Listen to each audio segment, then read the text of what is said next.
नहीं नहीं नहीं, इसमें इसमें पांच। हाँ, अब ये जो है हमने जो 11 तिथियों के बताए, फिर दोबारा एक बार बता देते हैं स्पष्टता से। ये हमारा पंचांग का एक वो है परफॉर्मा। ठीक है। तो यहाँ से पंचांग हमारा स्टार्ट हुआ। सबसे पहले यहाँ पे आ गया अयन, मतलब वो वंश विक्रमी संवत। तो विक्रमी संवत से हमारा पता चलेगा कि भाई ये वर्ष आ गया हमारा। फिर ये शक संवत है, उसके बाद फिर मार्गशीर्ष मास, कृष्ण पक्ष। और फिर ये डेट लिखी हुई है अंग्रेजी वाली। अंग्रेजी वाली डेट लिख के फिर ये दक्षिणायन आ गया, दक्षिण गोल हेमंत ऋतु। तो इसके अंदर क्या हो गया, हमारा वर्ष आ गया, वर्ष के बाद अयन आ गया, दक्षिणायन, ऋतु आ गई, फिर ये मास आ गया और ये पक्ष आ गया। तो इस प्रकार से ये पांच चीजें हमारी जो है समय की जो पांच अंग हैं, वो पांच अंग ये हो गए।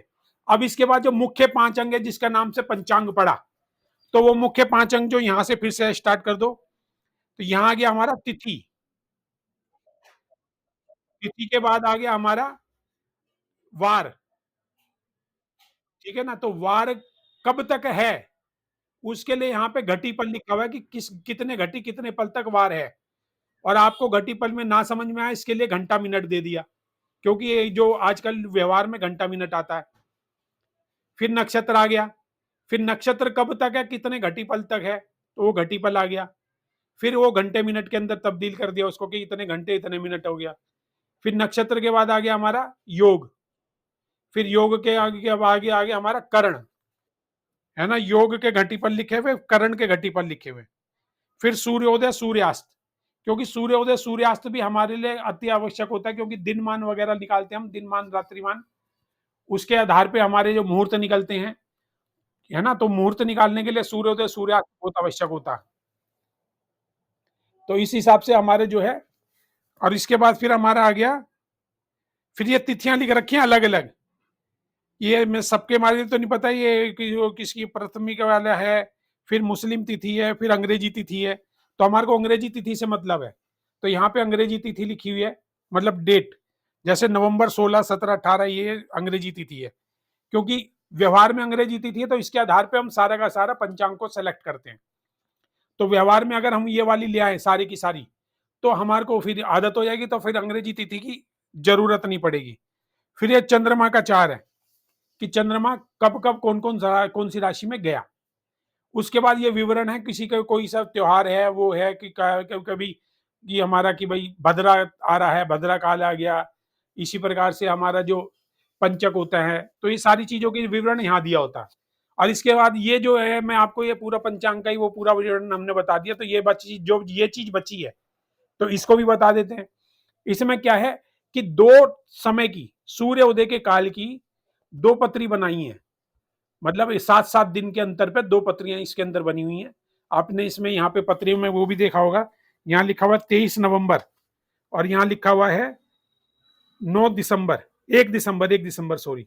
तो 1 दिसंबर मतलब अमावस्या की, और 23 का मतलब सप्तमी की, अष्टमी की। तो अष्टमी बीच की होती है, और फिर अमावस्या। तो मतलब अमावस्या और अष्टमी की इन्होंने डेट ये दो वो दे दी, है ना। तो ये पहली वाली हमारी होगी अष्टमी, दूसरी होगी अमावस्या। फिर उसके आगे इनके सारे ग्रहों के मान दे रखे हैं कि ग्रह वहां पे इस टाइम पे कहां पर है। तो ये जल्दी से अगर किसी को जन्म पत्री का मिलान करना हो, कुछ मैच करना हो, तो यहां से हम उस जन्म पत्री को तुरंत कैच कर सकते हैं। ठीक है ना।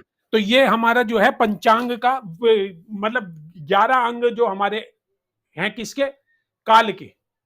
तो काल को हम कितने डिवीजन में हमने बांटा, किस लिए, अपनी सुविधा अनुसार, कि जब हमारे को सुविधा हो उसके अनुसार हमने काल को इस डिवाइड करा। अब इस डिवीजन के अंदर एक चीज अभी बच गई, अभी हमने कितने कितने 10 करे।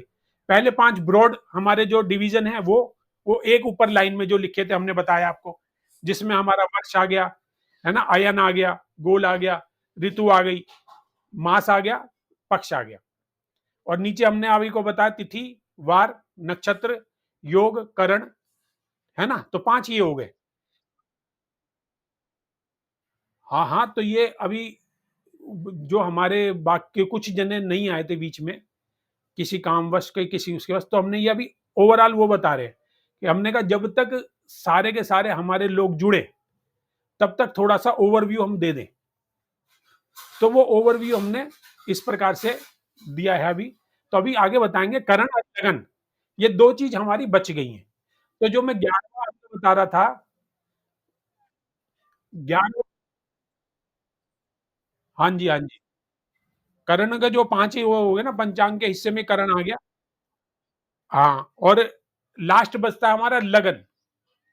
तो लगन क्या होता है कि जिस आधार पे हमारी पृथ्वी अपने अक्ष पे घूम रही है, तो अपने अक्ष पे घूमते हुए 1 दिन के अंदर वो 360 डिग्री घूम जाती है। और उसी 360 डिग्री को हम 12 राशियों के अंदर डिवीजन करते हैं। तो जब 360 डिग्री 12 राशियों को अगर डिवीजन हमने करा, 12 भाग बांटे, तो हमने 12 को 360 से डिवाइड करा। तो एक दिन में 24 घंटे होने की के होते हैं या 60 घटी होती हैं। तो 60 घटी को अगर हम 12 से डिवाइड करेंगे तो 12 पंजे 60, तो 5 घटी का एक राशि हुई, और 2 घंटे की एक राशि अगर 24 घंटे के अनुसार करें। तो इस प्रकार से यदि 24 घंटे के आधार पे हम देखते हैं, तो 12 से डिवाइड करें, 12 क्यों? क्योंकि 12 राशियाँ हमने निर्धारित कर रखी हैं। तो 12 राशि के आधार पे हमने 24 घंटों को बाँटा, तो 2 घंटे का एप्रोक्सिमेटली एक लगन हमारा प्राप्त हुआ। तो इस आधार पे जो हमारे लगन हैं, एक दिन में 12 के 12 लगन हमारे को प्राप्त हो जाते हैं। तो इसी के आधार पे जब बच्चा 2-2 घंटे के बाद जैसे बालक पैदा हो रहे हैं, कुछ होता है, तो उस आधार पे हमारा लगन चेंज होता चला जाता है। और सूर्य जिस राशि में होता है, क्योंकि अगर अब हम आगे लगन का निकालने का वो करेंगे, तो उसके अंदर ये मान के चलो जिस राशि में सूर्य होगा, वो राशि सूर्य उदय पे, जब सूर्य उगेगा, तो सूर्य उसी राशि के अंदर आपको मिलेगा। तो इसका मतलब क्या हो गया कि जैसे सूर्य उदय होता है, तो सूर्य जिस राशि में होता है, पहला लगन वही होता है। अब जैसे मकर संक्रांति है, संक्रांतियों के आपके बारे में आपको पहले भी हमने बताया था कि जब एक राशि से दूसरी राशि में सूर्य प्रवेश करता है, तो उसको संक्रांति कहते हैं। तो उस संक्रांति को सूर्य ने अपने राशि में एंटर करा। अब मकर संक्रांति सबसे ज्यादा हमारी मशहूर है, क्योंकि हम मकर संक्रांति के बाद जो है हमारा जो किसान है उनकी फसल पकने लग जाती है, उसके बाद वो उसके जो फसल पकेगी, देखो जब तक आर्थिक रूप से व्यक्ति पुष्ट नहीं होगा, तब तक त्योहार या वो कोई चीज बनाने के लिए सक्षम नहीं होता। तो उसके आधार पे हेलो, नमस्कार, नमस्कार। आपको भी मैं अभी आपके वो भेज देता हूँ, आप ज्वाइन कर लीजिए जरा, छोटी सी क्लास है हमारी, आप उसके अंदर।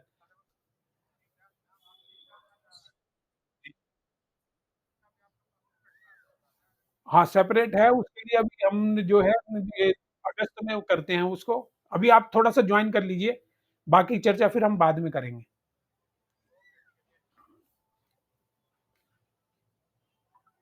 अभी ये 1 सेकंड ज़रा हम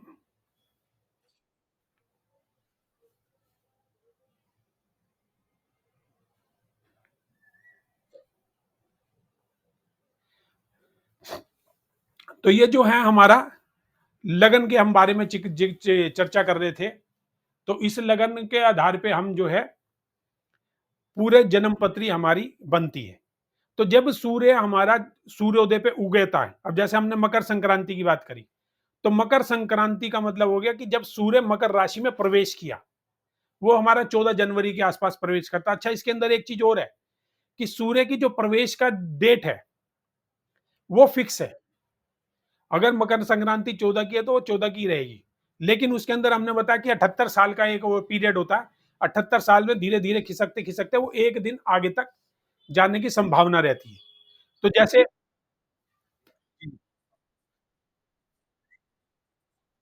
हाँ, बिल्कुल नहीं, आजकल 15 जनवरी हो गई।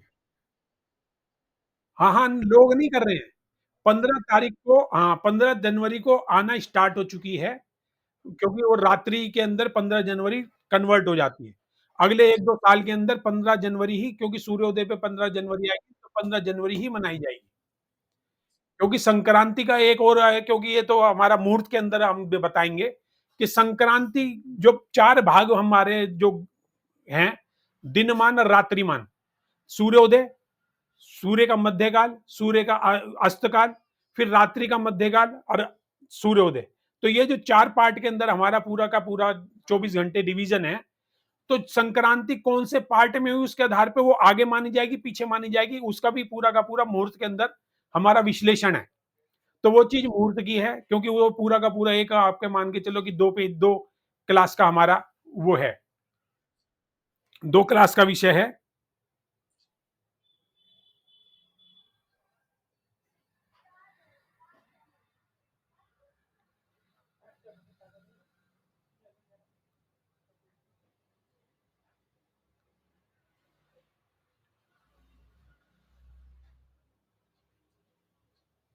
तो ये विषय जो है, अब हम आते हैं अपने मूल विषय पे कि हमारा अभी कर्ण रह गया है ना? हमारे पक्ष तक हमने कर लिया है, योग भी हमने कर ली हैं। अब हमारा जो है कर्ण की वो रह गई है। तो एक बार ये कर्ण की चर्चा करते हैं। कर्ण की चर्चा करने के पश्चात अब कर्ण जो है हमारे टोटल 11 कर्ण है। अब 11 कर्ण इन्होंने निकाले, अब उसके भी एक कैलकुलेशन करी है कि 4 कर्ण हमारे फिक्स हैं। अगर हम 30 दिन को डिवाइड कर दें, एक दिन को 2 भागों में डिवाइड करते हैं हम, तो एक कर्ण बनता है। मतलब 12 घंटे का एक कर्ण, अप्रोक्सीमेटली अप्रोक्सीमेटली हमारा 12 घंटे का एक कर्ण बनता है। तो उस कर्ण की कैलकुलेशन के आधार पे हम उसको निकाल सकते हैं। तो अब ये इन्होंने क्या करा कि भाई 12 घंटे का, तो मतलब 12 घंटे का, ये 24 घंटे का डबल कितना हो गया? 24 घंटे नहीं, एक दिन का। हाँ, तो एक दिन में 2 राशि होगी, तो 30 दिन की 60 होगी। 30 दिन का 60 हो गया ना? तो 60 में से 4 तो इनकी फिक्स हैं, बाकी बचे 7। तो 7 का रिपीटेशन है। तो ये 7 14 7 21 7 चौक 28 7 पंजे 35 7 छिक 42 सत्तू सत्ता 49 सत्तू अट्ठा 56। तो इनकी 8 आवृत्ति हुई 56 तक, और बाकी 4 फिक्स कर दिए। तो जो फिक्स हैं वो फिक्स रहेंगे, बाकी ये आवृत्ति इनकी होती रहेगी। तो इनकी 7 जो कर्ण है उनकी 8 बार आवृत्ति होती है। तो ये जो कर्ण है हमारे, उन कर्णों के बारे में आज हम चर्चा करेंगे। और कर्ण के बाद फिर हमारा एक लास्ट बच जाएगा लगन। लगन का मैंने मोटा मोटा आपको बता ही दिया है, लेकिन उसको थोड़ा सा सा पक्ष रूप में भी इसमें थोड़ा सा हम देख लेंगे, तो थोड़ा सा हमारे को, क्योंकि नहीं, कर्ण के अंदर एक कर्ण होता है वृष्टिकरण। वृष्टिकरण को हम भद्रा कहते हैं, है ना? तो जो वृष्टिकरण है वो भद्रा के रूप में आता है। तो ये हमारे, ये पहले हम ये तिथि का जो है, हमारी अमावस्या तिथि है ही, आज ये हमारी होगी 15वीं तिथि। क्योंकि कल भी हमारी, अब मैंने कल भी अमावस्या लिखा था। तो कल अमावस्या हमने किस लिए लिखा था? क्योंकि कल जो है अमावस्या दोपहर के बाद स्टार्ट हो गई थी। तो इसलिए यहाँ पे हमने अमावस्या ही लिखा रात्रि की क्लास में। तो रात्रि की क्लास के अंदर इसको हमने अमावस्या लिखा था। तो इसलिए हम ये मार्गशीर्ष कृष्ण पक्ष जो है, आज ही जो है हमारा कृष्ण पक्ष चलेगा, लेकिन कल से हमारा ये शुक्ल पक्ष में परिवर्तित हो जाएगा। तो ये हमने संवत लिखा है या फिर कलयुग लिखा है। तो मतलब जो युग है और उससे आगे की है। एक हमने आपको वो भी भेजा था, एक क्लिप भेजी थी जिसके अंदर जो भारत की जितनी काल गणना है, वो काल गणना के अंदर सारी की सारी काल गणना थी। छोटी काल गणना तो हम यहाँ कर ही रहे हैं, तो बड़ी काल गणना हमारी उसमें आ जाएगी। जैसे जिसमें युग है, फिर महायुग है, फिर उसका एक ब्रह्मा का दिन है। तो ये सारी की सारी कैलकुलेशन हमने आपको पूर्व में भेज रखी है। तो आज हमारा जो चलेगा, कर्ण चलेगा, है ना? तो कर्ण हमारा क्या है? 10वां वो है डिवीजन, है ना? काल का 10वां डिवीजन हमारा कर्ण बनता। तो कर्ण के अंदर क्या है हमारे?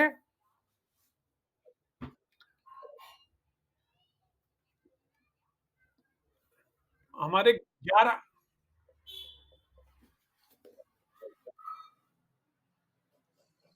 हमारे जो है काल के जो उसमें 10वें कर्ण का वो जो है, उसके अंदर हमारे टोटल 11 कर्ण है। ठीक है ना? 11 में से 4 जो हैं वो फिक्स हैं, अपरिवर्तित, जिसको हम फिक्स कहते हैं। और जो 7 है वो चरकरण है। चर का मतलब मूवेबल, है ना? ये हमेशा रिपीटेशन होती रहती है, ये आपके मूव करते हैं। तो ये जो परिवर्तित जो है हमारे,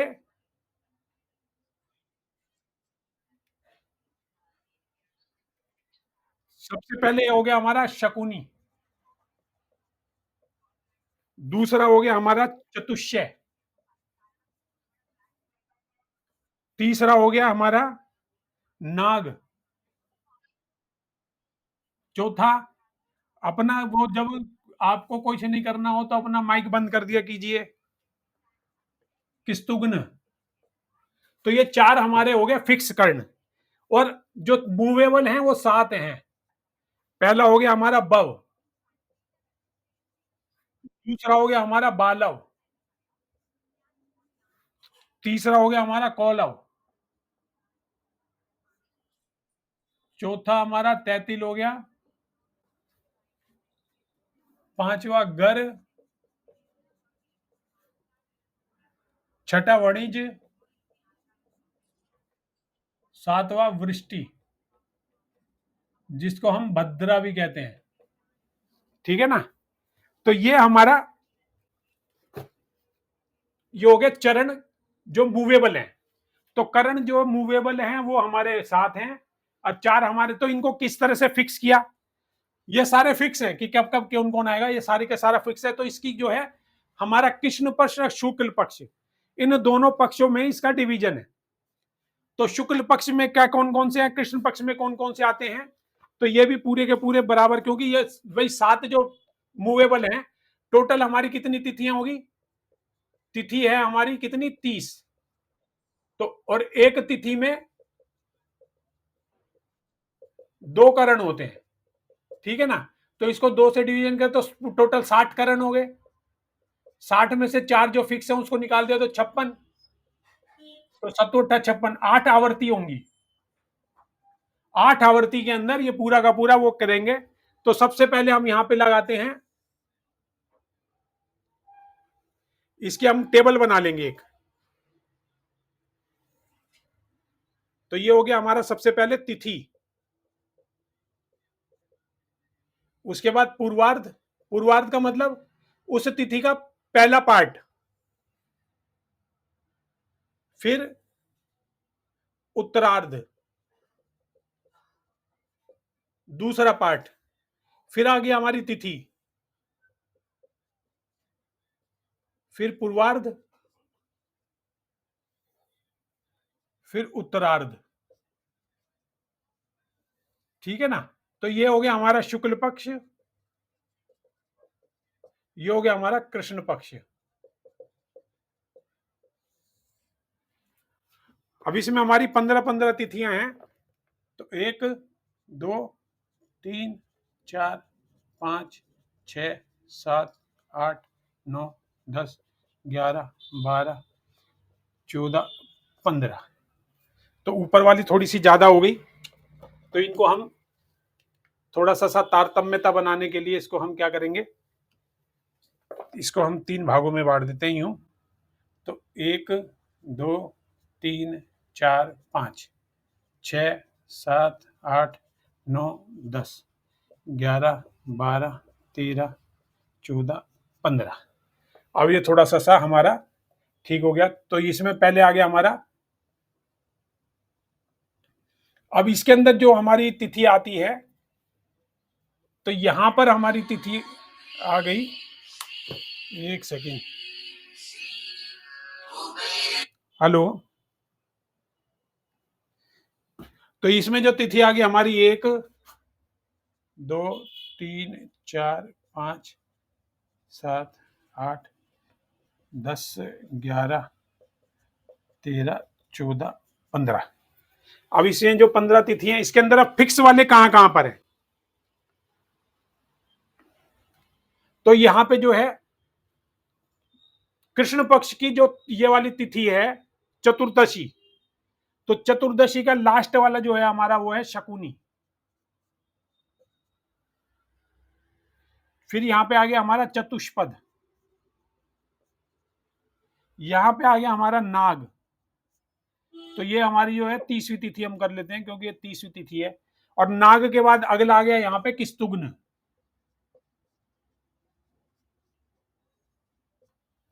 तो ये जो है हमारी जो चतुर्दशी है अमावस्या की, वहां पर शकुनी है, फिर चतुष्पद है, फिर नाग है, और पूर्वार्ध में किस्तुग्न है प्रतिपदा तिथि पे।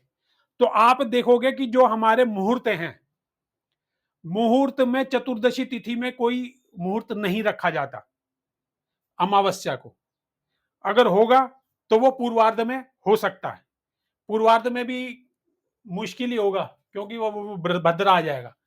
तो फिर शकुनी, चतुष्पद, नाग, ये जितने भी ये चार अपरिवर्तित फिक्स जो हैं, ये अच्छे नहीं होते। तो इनके अंदर कोई भी मुहूर्त जो है वो नहीं रहता।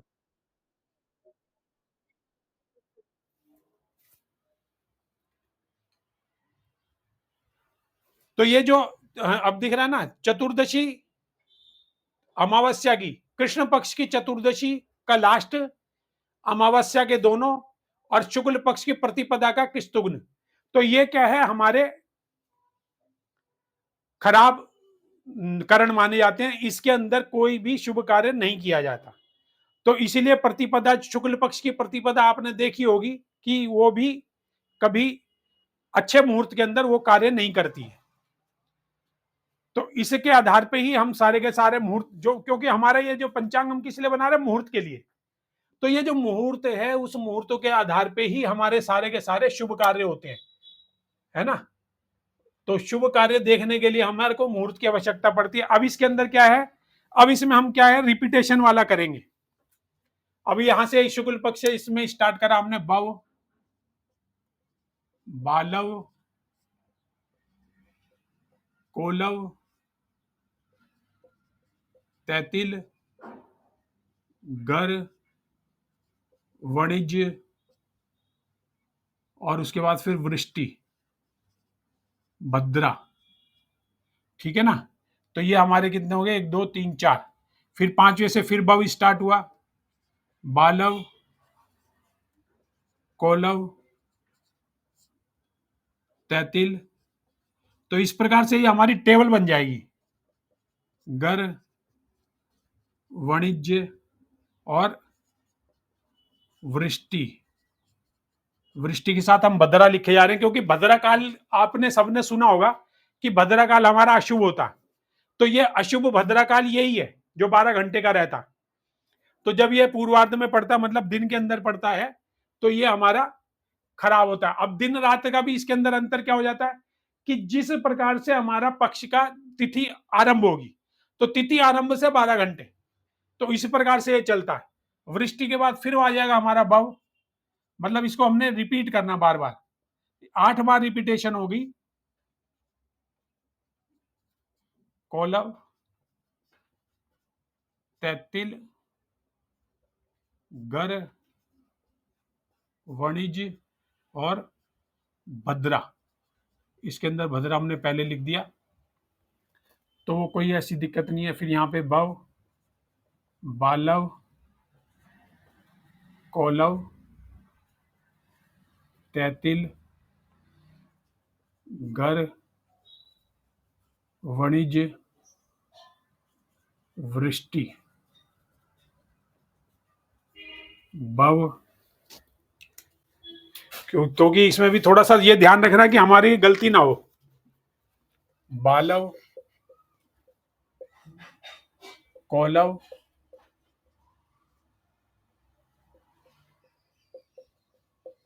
तैतिल, गर, वणिज, वृष्टि, भद्रा। फिर यहां से हमारा भव, बालव, कोलव, तैतिल,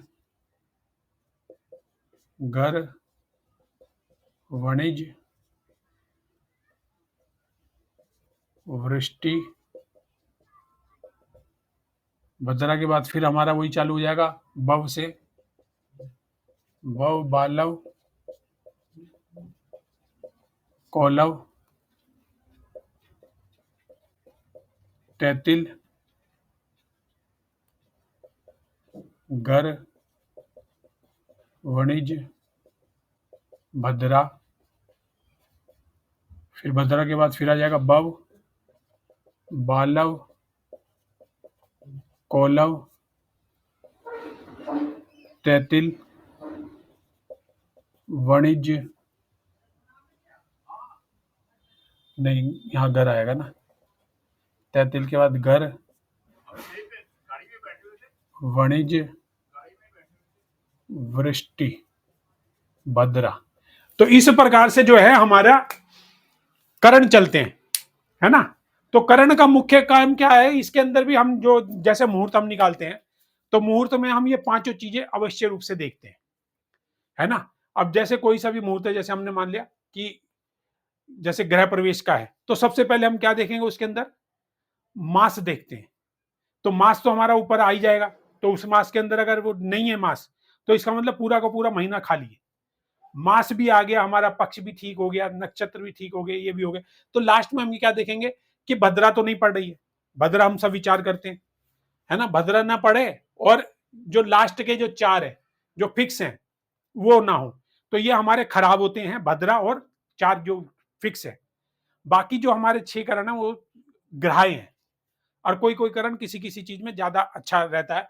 तो इस प्रकार से हमारा कैलकुलेशन होता है, ये फिक्स है। तो ये एक बार आपको टेबल बना लेनी है, उस टेबल के अनुसार आपने देखना है कि जब भी आएगा वो इसी प्रकार से आएगा, क्योंकि जो फिक्स है वो फिक्स ही रहेंगे, और जो रिपीटेशन करने वाले वो भी इसी प्रकार से रिपीटेशन कर करके लास्ट तक यहाँ पे फिक्स हो गए। अब आपको कब कब भद्रा पड़ेगी, तो भद्रा का आप कैलकुलेट कर सकते हैं कब कब पड़ेगी। अब ये देखो, इसके अंदर यहाँ पे सातवीं भद्रा है, यहाँ पे भद्रा है, यहाँ पे भद्रा है, यहाँ पे भद्रा है। इसी तरह कैसे इसमें देखेंगे, भद्रा, भद्रा, भद्रा, भद्रा। तो 4 4 8, क्योंकि 8 क्यों है, क्योंकि 8 आवर्ती है, हर एक करण की 8 आवर्ती हैं जो हमारे चर करण है, तो इसलिए हर एक की 8 8 रहेगी। तो अब आपको आसानी से पता चल जाएगा कि तृतीया का उत्तरार्ध, उत्तरार्ध मतलब 12 घंटे के बाद अगले 24 घंटे तक, 13वें घंटे से 24 घंटे तक हमारी उत्तरार्ध रहेगा, और पूर्वार्ध जो है हमारा ये 12 12 घंटे के दोनों रहेंगे, क्योंकि 24 घंटे की एक दिन हो गया, तो एक दिन में दो हमारे करण होते हैं, तो 12 12 घंटे हो गए। तो अब ये घंटे स्टार्ट कहां से करने हैं, अब इसके लिए फिर हम 102 नंबर पेज पे आ जाए, क्योंकि 102 नंबर पेज हम क्यों देख रहे हैं, क्योंकि अभी हाल फिलहाल में 102 नंबर हमारा मतलब 1 दिसंबर हमारा चल रहा है। तो जब दिसंबर चल रहा है तो उसके हिसाब से हमने कहा भी वहीं का हम पेज लें। अब इसके अंदर ये देखो आपका यहाँ पे जो तिथि है हमारी, यहां से हम जैसे तिथि देखते हैं, थोड़ा सा और नजदीक ले आऊं, तिथि का हमने पहले ही बताया था कि यहाँ हमारा ये तिथि, पहली तिथि हमारी कब से कब तक है, घंटे मिनट घटीपल भी लिखे, घंटे मिनट भी।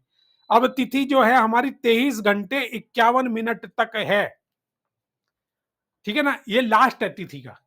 तो 23 घंटे 51 मिनट तक तिथि है, फिर द्वितीय तिथि स्टार्ट हो जाएगी। तो द्वितीय तिथि कब से स्टार्ट हुई, 23 घंटे 51 मिनट के बाद, ठीक है ना। तो वहां से हम 12 घंटे गिनेंगे, 23:51 से अगर हमने 12 घंटे गिने, तो अगले 12 घंटे आएंगे हमारे 11:51। तो ये जो द्वितीय में 11:41 तक तैतिल रहेगा, है ना। तो जब हमारी तिथि, कभी कभी क्या होता है, तिथि हमारी जैसे ये षष्ठी तिथि है, 17 घंटे 6 मिनट के 3 मिनट के बाद स्टार्ट हुई। अब इसके अंदर हम क्या करेंगे,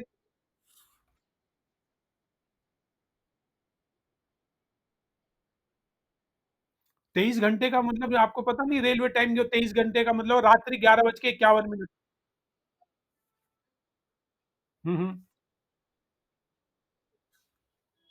तब से स्टार्ट हो जाएगा ना, 23:51 पे हमारी पहली तिथि खत्म हो गई, तो कॉलम खत्म हो जाएगा 23:51 पे। 23-51 तो रात के ही होते हैं यार, कमाल कर दिए। 23-51 तो रात के ही होंगे ना भाई, 24 घंटे होते हैं टोटल। रेलवे टाइम है, ये तो 23 में ना, पीएम ईएम की चक्कर ही नहीं है। है ना? तो वो रात के ही है 23, 12 बजे के 12 बजे तक जो कैलकुलेशन आएगी, वो दिन की आएगी। तो यहाँ पे जो कॉल ऑफ खत्म हुआ, वो खत्म हुआ 23-51 पे। और वहां के बाद 23-51 के बाद 23-52 से 33 स्टार्ट हुआ, वो सवेरे 11 बज के 51 मिनट पे खत्म हो जाएगा। फिर उसके बाद फिर हमारा घर स्टार्ट हो जाएगा। तो इसके लिए भी क्या है, ये हमने मोटा मोटा बताया। अब इसका अगर हम परीक्षण करके छोटा छोटा करें, तो वो इस तरह से, जो प्रथमा तिथि हमारी खत्म हुई, मतलब तिथि जो है हमारी, प्रथमा तिथि समाप्त हुई कब हुई? 23-51 पे। द्वितीय तिथि समाप्त हुई 21-07 पे। तो इसका मतलब जो है, द्वितीय तिथि कितना हुई? 11 में से 7 गए 4, 4 जीरो गए 0, यहाँ पे दो, दो दो इधर, और यहाँ पे 0। नहीं नहीं, 2 घंटे 44 मिनट कम है इसके। जो दूसरी तिथि स्टार्ट हुई है, 2 21 वो है ना।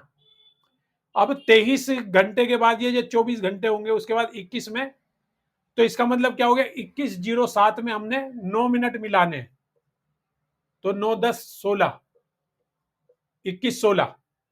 अब ये 2-44 क्या आया? इन दोनों तिथि के बीच का अंतर, मतलब 24 घंटे के बीच का अंतर, इसमें 2-44 यहाँ पे अगर जोड़ेंगे हम, 0-0, 24 घंटा ऐसे होगा। तो मतलब दूसरी तिथि जो है 2 घंटा 44 मिनट छोटी है। जो द्वितीय तिथि है वो 2 घंटे 44 मिनट छोटी है, टोटल 24 घंटे की नहीं है। हमने पहले बताया एवरेज हम देखते हैं, तो एवरेज के हिसाब से 24 घंटे को हम डिवाइड करते हैं 2 से। लेकिन जरूरी नहीं है तिथि, क्योंकि अगर तिथि सारी 24 घंटे की ही होती, तो तिथियों में विवाद का कोई प्रश्न ही नहीं होता। क्योंकि कभी तिथि जो है, जैसे 23-51 पे समाप्त हुई, तो 23-51 पे क्यों होती? एक्यूरेट होती। तो एक्यूरेसी इसके अंदर तिथियों में नहीं है। क्यों? क्योंकि उनका जो अपरिवर्तित है, जो चंद्रमा सूर्य का जो डिवीजन है, उसके आधार पे ये सारी चीजें चलती हैं। अब ये हमारा है 21-16।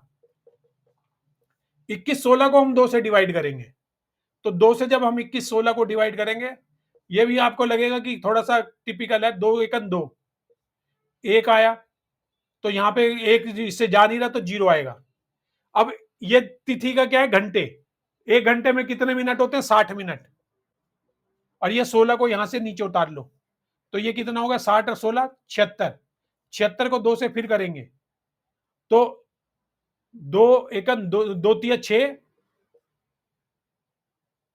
नहीं, 1 घंटे में 60 मिनट, हाँ। 2 तिया 6, 2 अट्ठे 16। तो ये हमारी एक करण कितना है? 10 घंटे 38 मिनट का एक करण आया। तो इस प्रकार से हमारे को करण की डिवीजन करनी है।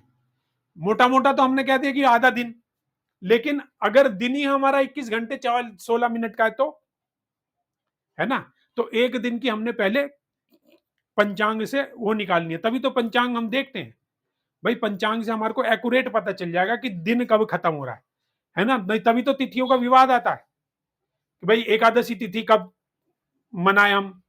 एकादशी का व्रत के लिए कभी कभी गड़बड़ होती है ना, तो वो ये होती है तिथि कब समाप्त हो रही है, कब उदय हो रही है। तो वो जो उदय समाप्ति का अगर 24 घंटे का एवरेज होता, तो कोई दिक्कत ही नहीं होती भाई, ये सेम टाइम पे स्टार्ट होगी, सेम टाइम पे खत्म होगी। तो वो सेम टाइम पे स्टार्ट खत्म नहीं है, इस वजह से ये हमारा 21 घंटे 7 मिनट इसके अंदर आया हमारा। तो 21-7 को भी अगर हम 2 से डिवाइड कर देंगे, है ना, तो 21-16 हमारा वो है एक दिन का।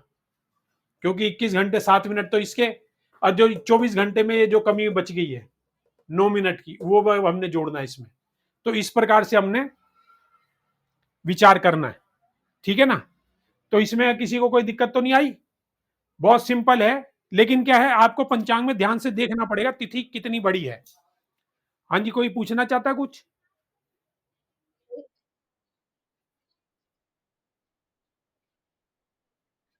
करण का योगदान मैंने बताया तो सही, कि एक तिथि के 2 भाग कर दिए, तो इसके अंदर जो भद्रा,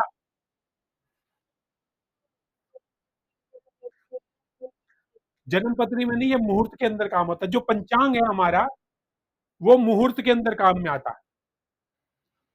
एकादशी कब है, कौन से दिन हमारे को हवन करना चाहिए, भद्रा काल को हमें छोड़ना चाहिए। आता है ना, भद्रा काल में कोई शुभ कार्य नहीं करते। पहले पंडित के पास क्या पूछने जाते, भद्रा तो नहीं है। तो भद्रा नहीं है या है, उसके लिए हमारे को ये करण यूज आता है। इसी प्रकार से योग में कई योग खराब होते हैं। तो बताया तो सही, ये चार करण खराब है और वाणिज्य खराब खराब है, बाकी सब के अंदर सारी चीजें होती हैं, है ना। ये अशुभ है, तो जो अशुभ है वो तो अशुभ है ही है। और साथ में किसी का वो माइक वो चल रहा है, माइक अपना वो बंद करें। ये हमारा फिक्स है,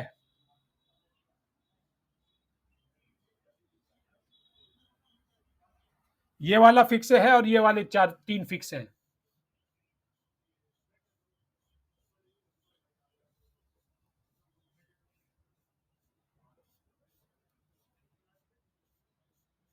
तो ये हमारे फिक्स हैं, जो ये तीन ये और एक ये चार फिक्स हैं, बाकी सारे मूवेबल है। तो जो फिक्स है वो खराबी है ही है, किसी मुहूर्त के अंदर उसको यूज में नहीं आता। तो इसीलिए हमारे को अमावस्या में कभी भी मुहूर्त नहीं निकालते हैं। क्यों नहीं निकालते, क्योंकि करण उसमें फिक्स करण है, खराब होता है। इसी प्रकार चतुर्दशी का लास्ट और पूर्ण प्रतिपदा का प्रथम शुक्ल पक्ष की, ये कभी भी अगर कहीं आ रहे होते हैं तो इसके अंदर विवाह या कोई चीज, किसी भी प्रकार का शुभ मुहूर्त हमारा नहीं निकलता है। तो करण भी हमारे मुहूर्त निकालने के अंदर विशेष उपयोगी होते हैं। तो ये जो पांच चीजें होती है, तिथिवार नक्षत्र योग करण, इनको हम विचार करते हैं। और इसके बाद अगला आता है हमारा लगन। लगन मैंने आपको बताया कि लगन हमारे सीधा हमसे रिलेट है, कि किसी एक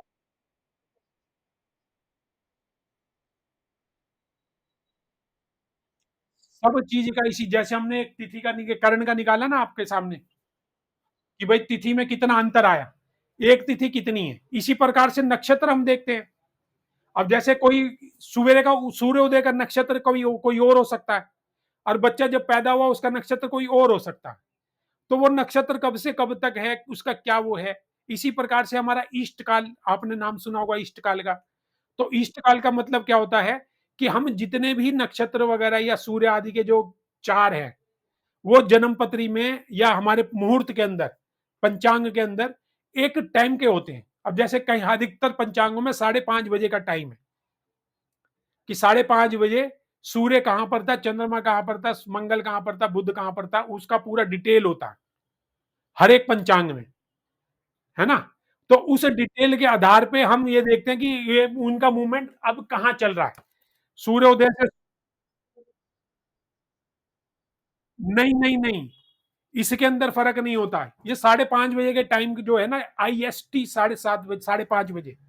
क्योंकि 5:30 बजे क्यों लिया, मैंने आपको पहले भी एक बार बताया था। जो हमारे वो है अक्षांश, जो है देशांतर है, वो देशांतर का 1 डिग्री का अंतर 4 मिनट का होता है। तो भारत और जो ग्रीनलैंड है, जहां से हमारा जो IST वो GMT गिना जाता है, ग्लोबल मीन टाइम जो है, उससे हमारा जो है 5.5 घंटे का फर्क है। तो वो 5.5 घंटे के हिसाब से ही हम जो जो वहां पे 12 बजे होते हैं, हमारे यहाँ 5:30 बजे होते हैं। तो उस 5:30 बजे के हमारे जितने भी नक्षत्र है, जितने भी वो है ग्रह, उनका मूवमेंट कहां पर है, वो एक मूवमेंट बता देता है। अब जैसे हमारा आज के दिन में 5:30 बजे सूर्योदय पे सूर्य कहां पे था, चंद्रमा कहां पर था, ये सारी चीजें कहां थी। उसके बाद उसका अगला जो कैलकुलेशन होगा, वो अगले दिन सुबह 5:30 बजे का होगा। अब इन दोनों टाइमों के बीच में बच्चा पैदा होगा, जरूरी नहीं है एग्जैक्ट 5:30 बजे ही पैदा हो। तो 5:30 बजे से लेके कितनी आगे तक बच्चा पैदा हुआ। अब जैसे कोई बच्चा 2 बजे पैदा हुआ दोपहर के, तो 5:30 से 12 बजे तक हो गए 6.5 घंटे, और 2 तक हो गए 8.5 घंटे। तो 8.5 घंटे बाद सूर्योदय के बाद पैदा हुआ। और हमारे पास पूरा अमाउंट कितना है, 24 घंटे में सूर्य आदि ग्रह कितने चले। तो 24 घंटे में जितने चले, उसको 24 से डिवाइड करेंगे तो 1 घंटे का मान आ जाएगा। फिर उसको हम 1 घंटे मान को 8.5 घंटों से गुणा करेंगे। तो जो मान आया उतना मतलब सूर्य आदि ग्रह चले। तो इस प्रकार से हम ग्रहों की पोजीशनों को फिक्स करते हैं जन्मपत्री में। इसी तरह से हमारा लगन फिक्स होता है कि लगन हमारा कितना मूवमेंट किया, और हर एक बच्चा एक, जैसे मोटा-मोटा एक जो लगन है उसका अमाउंट 30 अंश है। तो ज़रूरी नहीं है कि पहले ही अंश पे बच्चा पैदा हो, दूसरे अंश पे पैदा हो। तो जिस टाइम बच्चा पैदा हुआ, लगन कितना मूवमेंट कर चुका है, कितने डिग्री का लगन है, क्योंकि उसी के आधार पे हमारे बाकी 16 कुंडलियाँ बनती हैं। तो इस प्रकार से हमारे को लगन का सबसे ज़्यादा महत्व है हमारे जीवन के लिए। क्यों? क्योंकि वो एक फ़ोटो खींचता है, उसी फ़ोटो जैसे हमारा ब ज जन्म हुआ, तो जो ब्रह्मांड है उसका एक फ़ोटो स्नैप कर दिया। जैसे हम एक फ़ोटो खींचते हैं ना, तो फ़ोटो में एक मूवमेंट आता है, और जो हमारी वीडियो होती है उसके अंदर पूरा का पूरा एक समय, एक अंतराल का, जैसे 3 घंटे की वीडियो है, तो 3 घंटे का वो मूवमेंट उसके अंदर आता है। तो जो वीडियो है, वो है गोचर, और जो एक स्नैप खींच ली, वो हमारी जन्म पत्री होती है ना? कि जब बच्चा पैदा हुआ, वो स्नैप खींच ली, और उसी स्नैप से पूरा जीवन चल रहा है। तो वही स्नैप जो है, हमको कैलकुलेट करके, भई ये जैसे हमने एक, उसने खींच ली, 2 बजे खींची जो मैंने बताया, 5:30 बजे से 2 बजे तक जो ग्रहों का मूवमेंट है, वो मूवमेंट हमें दिखाना पड़ेगा। लगन 2 बजे कौन-सा चल रहा है, वो मैंने आपको बताया कि जब सूर्योदय होता है, तो सूर्य जिस राशि में होता है, वो राशि लगन में पहली राशि होती है। अब जैसे जिसका बच्चे का जन्म 14 जनवरी के बाद होगा, तो सूर्य मकर राशि में होगा, और मकर राशि सूर्योदय पे लगन में स्थित होगी। फिर उसके बाद जैसे-जैसे सूर्य मूवमेंट करेगा, वो धीरे-धीरे सूर्य के साथ-साथ 10वीं राशि खिंचती चली जाएगी आगे। तो उसके हिसाब से वो आगे अलग-अलग राशि आती रहेंगी, लगन परिवर्तित होते रहेंगे। तो इस प्रकार से 12 के 12 लगन हमारे, फिर अगले दिन सूर्योदय जब होगा, तो मकर राशि में 1 डिग्री के बाद फिर 2 डिग्री पे होगा 15 तारीख को। 16 तारीख को सूर्य 3 डिग्री पे होगा। तो उस डिग्री के अनुसार भी थोड़ा-थोड़ा सा मूवमेंट आगे बढ़ता है। तो हमारे को वो डिग्रियों का भी कैलकुलेशन करना पड़ता है, और उसी कैलकुलेशन से हमारा पूरा का पूरा साधन होगा। तो अब आगे जो है हम लगन साधन की बात करेंगे। तो लगन साधन का मैंने मोटा-मोटा आपको बता दिया कि 2 घंटे का 1 लगन होता है। अब इसमें भी ये है कि 2 घंटे का 1 लगन, ज़रूरी नहीं है 1 लगन 2 घंटे का ही हो। उसके अंदर अलग-अलग पीरियड भी हो सकता है। क्योंकि हमारी जो पृथ्वी है या बाकी जितने भी ग्रह हैं, वो अंडाकार उसमें घूमते हैं, गोल में नहीं घूमते। जैसे हमारी जो गोल घड़ी है, घड़ी हमारी गोल है, तो गोल घड़ी के हिसाब से सबका जो डायमीटर जो है, जितना जिसका मतलब डायमीटर कह लो, जो जिसका जितना स्पेस है, सबका इक्वल है ना? सर्कल में अगर हमने 12 लाइनें खींच दी, तो जितना जो गैप होगा सबका एक समान होगा। इसको भी एक बार मैं आपको दिखा देता हूँ। अब जैसे ये सर्कल है। हाँ जी, 5:30 सवेरे से। लेकिन ये हमारा विद्यापीठ का पंचांग जो है, उसके अंदर 6:27 से आरंभ करते हैं। तो इसकी भी एक अपनी कहानी है, 6:27 से क्यों आरंभ करते हैं? क्योंकि 5:30 बजे का जो इनका वो पीरियड है, हमारा विद्यापीठ का जो पंचांग छपता है, वो छपता है मार्च अप्रैल के आसपास। नए साल के आसपास ही वितरण करते हैं, और बाकी सारे पंचांग हमारे आते थे सितंबर, अक्टूबर, नवंबर तक सारे पंचांग आ जाते हैं। तो उन्होंने, पंचांग वालों ने कहा ये तो सब नकल मार के विद्यापीठ वाले छापते हैं। तो इसीलिए इन्होंने क्या करा, अपना टाइम का मूवमेंट चेंज कर दिया कि बाकी सब 5:30 बजे का टाइम देते हैं, हम ग्रहों का कैलकुलेशन 6:27 से करेंगे, जिससे कि हमारा कैलकुलेशन दूसरों से अलग होगा। तो सूर्य उदय का जो काल है इनका 6:27 पे है, विद्यापीठ वालों का, और बाकी जितने भी पंचांग है, हाँ, तो थोड़ा-सा डिफरेंस तो आएगा, लेकिन जन्म पत्री में डिफरेंस नहीं आएगा।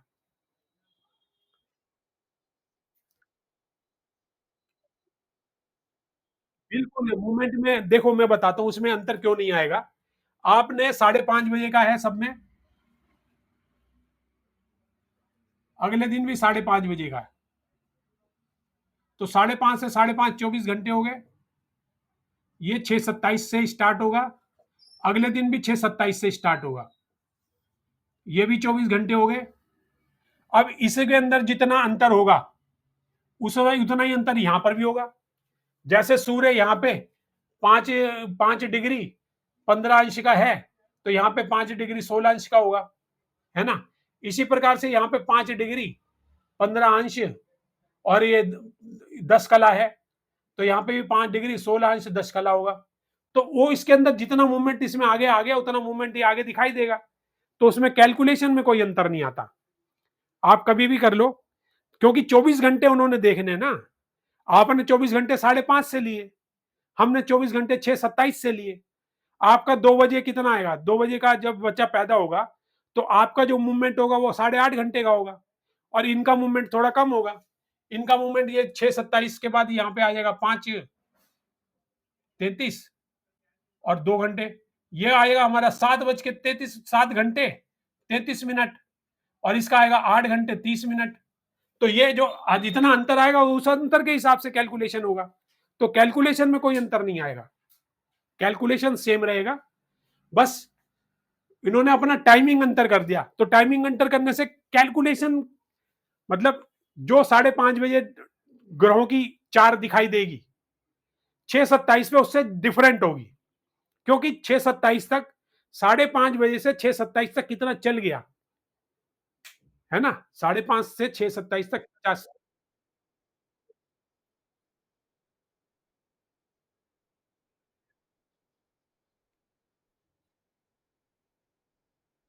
नहीं नहीं नहीं, कभी कभार हो सकती है, कहीं किसी किसी कैलकुलेशन में उसमें हो सकती है, लेकिन अधिकतर नहीं होती है। तो ये जिसमें होती है तो वो पंचांग के अंदर, तो जो क्योंकि हम जो कैलकुलेशन हाथ से कर रहे हैं वो ऑथेंटिक होती है, क्योंकि उसके अंदर क्या है, कभी कभी किसी सॉफ्टवेयर में कोई बग आ गया, कुछ आ गया, तो उससे कभी कभी अंतर हो जाता है। जरूरी नहीं है उसका हर एक फील्ड में अंतर हो, लेकिन किसी किसी समय पर अंतर आता है, एरर आ जाता है उसमें, तो इसलिए थोड़ा बहुत अंतर आ जाता है। लेकिन जो हाथ से बनाएंगे वो तो एक ही हमने फार्मूला लिया है, उसी फार्मूले के आधार पर बनाएंगे। अब ये देखो, ये हो गया हमारा पृथ्वी। पृथ्वी को हमने 12 भागों में बांट दिया, या घड़ी का वो ले लो कि घड़ी को हमने जैसे 12 भागों में बांट दिया तो 5-5 मिनट में, तो यहां से यहां तक का जो वो रोड है वो इक्वल टू यहां से यहां तक का, यहां से ये भी इक्वल है ना। तो ये सारे के सारे इक्वल होंगे, लेकिन इसको अगर हम आगे बढ़ाएं तो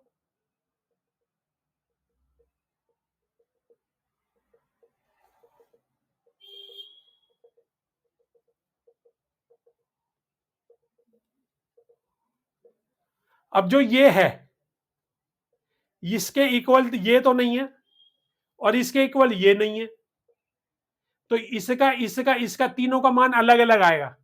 तो जो ग्रह है इस तरह से मूवमेंट करते हैं, सर्कल में मूवमेंट करते तो सबका रेशो बराबर होता, 2 घंटे 2 घंटे के बराबर ही रहते। जो यहाँ के 2 घंटे हैं वो ग्रह को चलने में इतना टाइम लगा, लेकिन यहाँ के 2 घंटे को चलने में इतना टाइम लगा। तो इस हिसाब से जो ग्रहों की जो मूवमेंट है, मूवमेंट में अंतर आ जाता है। तो किसी राशि को ग्रह जल्दी पार कर लेते हैं और किसी राशि को पार करने में समय लगता है। तो इस प्रकार से समय भी 3 अंतरालों के अंदर इसके अंदर हो जाता है। जैसे ये और ये जो है ये दोनों बराबर है, एक राशि दो राशि, ऐसे यहाँ पे 3 4 5 6 7 8 9 10 11 12, तो ये पहली और दूसरी राशि है और सातवीं आठवीं राशि है, ये दोनों बराबर। तीसरी और नौवीं, 12वीं और छठी ये बराबर। ऐसे ही ये दो राशि और ये दो राशि ये बराबर। तो ऐसे चार चार राशियों का एक पैनल बन जाता है, वो चार राशियां आपस में बराबर होती हैं। तो इस आधार पे कौन सी राशि लंबी है, दीर्घ है, कौन सी लघु है और कौन सी बिल्कुल एक्यूरेट है, तो इसमें चार राशियों का बराबर बराबर रहता है। चार राशियां छोटी होती है दीर्घ राशि, क्यों? क्योंकि जल्दी उसको पार कर लेते हैं, और चार राशियां दीर्घ होती हैं। तो इस तरह से राशियों को 3 भागों में बांट देते हैं। वो 3 भागों में बांट के कैसे कैसे आगे चलेगा उसके हम आगे चर्चा करेंगे। तो ये हमारा लगन इस तरह से बनते हैं। तो उसके अंदर भी हमारा 2-2 घंटा, हम एवरेज 2 घंटा लेते हैं, लेकिन 2 घंटे पे सारे नहीं होते। कोई जो है 1.5 घंटे का भी होता है और कोई 2.5 घंटे का भी होता है, कोई 2 घंटे का भी होता है। तो इसलिए दीर्घ राशि, लघु राशि और तुम्हारी बड़ी राशि, ये तीनों जो मतलब मध्यम, दीर्घ और लघु, तो ये 3 प्रकार की राशियां हमारी चलती हैं। उसका आगे हम चर्चा करेंगे लगन के अंदर। अभी क्या है, अभी हमने टाइम के डिवीज़न कर दिया है। अब लगन बनाने के लिए हमें क्या-क्या चीज़ों की आवश्यकता होती है, उसका विचार हम नेक्स्ट क्लास में करेंगे। तो अब जो है अगर किसी को कोई प्रश्न हो हमारी जो चर्चा हुई, तो उस चर्चा के आधार पे हम जो है